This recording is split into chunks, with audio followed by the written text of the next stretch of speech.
mean, everything that Elon's doing with Tesla could be built out of hemp.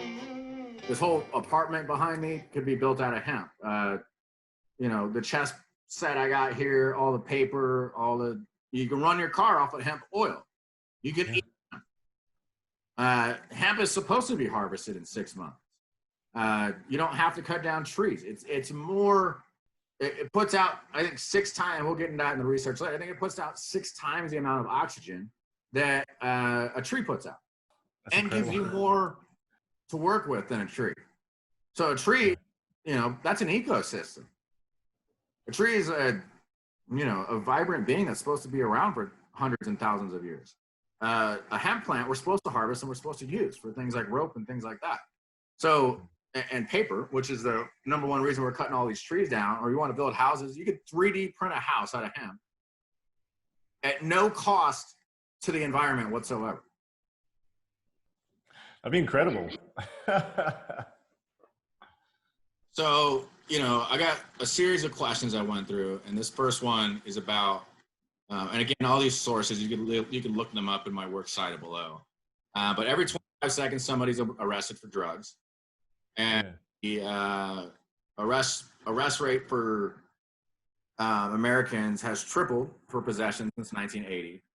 Little impact, which I would argue no impact. But it's just another source saying the same thing. And has a negligible effect on public safety. And I would say incarceration, yeah, but like, what about the drug gangs and everything like that? Like, I would say the overall effect on public safety is very negative. So we have the largest prison population in the world, 4% of the world's population and 24% of the world's prisoners. Here's the list of the leaders. United States, #1. North Korea, #2. Russia, #3. Ukraine, #4. Yeah. In terms of prison population per 100,000 citizens. So we're worse than North Korea. China doesn't even make that list. And we have the worst. I had this argument with these guys, you know, young, white, college liberals, and they were like, we're the freest country in the history of the world. Yeah, for fucking young white guys. Yeah. What the fuck are you talking about? We have more prisoners by population and percentage than any country in history. And you think we're the freest country in history? Like, what the fuck are you talking about? You want to go fucking do a citizen's arrest on a black guy and you're white, then you're fucking free to do whatever the fuck you want. But not the other way around. Not if you're any color other than white. The data does not match up. Data for the people locked up in jails. Okay, so again, the usage is interdependent or independent of sex. There's a little bit more men than women out there doing the drugs. But in terms of races, it's all the same. White people, Mexican people, Asian people are all doing the same amount of drugs. But if you're black, you're 5 times more likely to be locked up and prosecuted for being a drug criminal. And I'm not racist. And I'm not racist. It's not that I don't see people's color. Like, I see it. And it's not like I'm immune to looking up statistics. Statistically, you're 5 times more likely to be incarcerated if you're black. That's not a fair policy. It's a Jim Crow policy. Obviously targeting poor black people. And it's like, I mean, the data is not, you can't lie on data, you know? And the other thing is, when you get out of jail, what are you supposed to do, man? No one's going to hire you. You're a felon. You're one of the bad people. It's #1 thing people ask you. Have you ever been convicted of a felony when you get hired at a job? And if it's, yeah, they're not going to hire you, man. It creates a permanent underclass. You know, you can't get a job, you can't do shit. And you talk to these guys, they're smart people. You know, they want to be productive. They want to provide for their families. You tell them, well, the only option you have is to go out there and gangbang and sell drugs. What do you think they're going to do? Yeah, it's survival, man.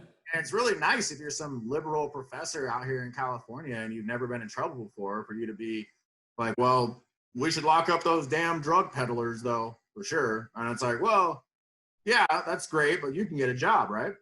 And your whole family hasn't, you know, conditioned you to be a drug pusher your whole life. You weren't born a Blood or a Crip or any of these other things that, you know, if your parents are Serenios, what do you think you're going to do? So here's the other question.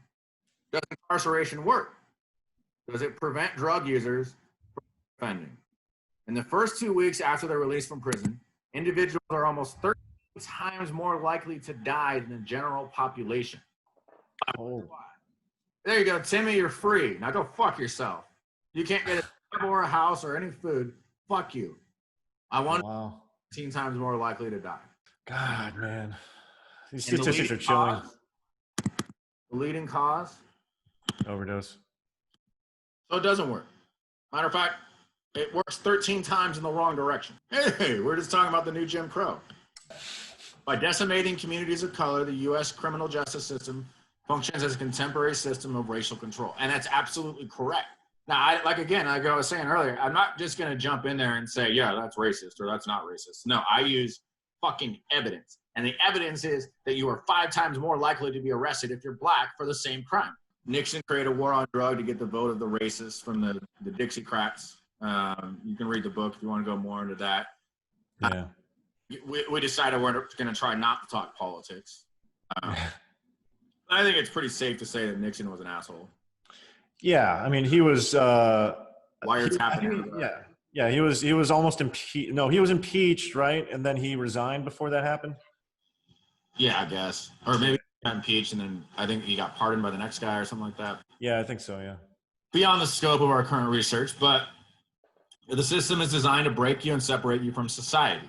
Barred from public housing and welfare, grants for college, impossible to join the workforce, no vote, not a citizen, lower class forever. However, prisoners are expected to reintegrate into society. And in Portugal, that's what they do. If you're a drug user, these facilities, these harm reduction facilities, get you collegiate careers or get you collegiate education. They get you a career. They integrate you into society. Whereas over here in America, we're like, you're nothing now. Yeah. You lost all your constitutional rights. And I don't remember anywhere in the Constitution, which, keep in mind, was written on hemp paper. Yeah. Constitution doesn't say anything about, hey man, if you do some drugs though, you're out.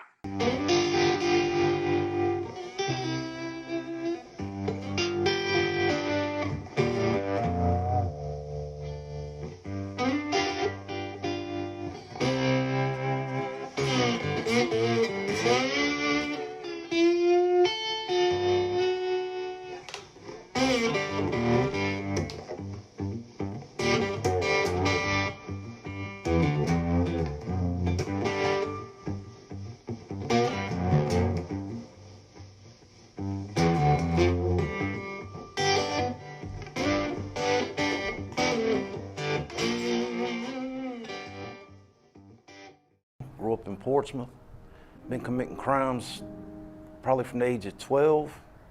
Got locked up at 14, did 2 years in juvenile prison, Beaumont, Hanover, come home. I think 16 I was locked up again, lied about my age. So they held me in Portsmouth City Jail till they found out I was a juvenile. Then transferred me over to detention. Family come and got me out. Went upstate again, that time for 18 months. Tried to finish school, didn't work out. Wanted to stay in trouble. I think 19, I did 4 years in prison for credit card theft, forgery, uttering, grand theft auto. Had a bunch of charges they smashed into one guilty plea. Did 4 years, come home.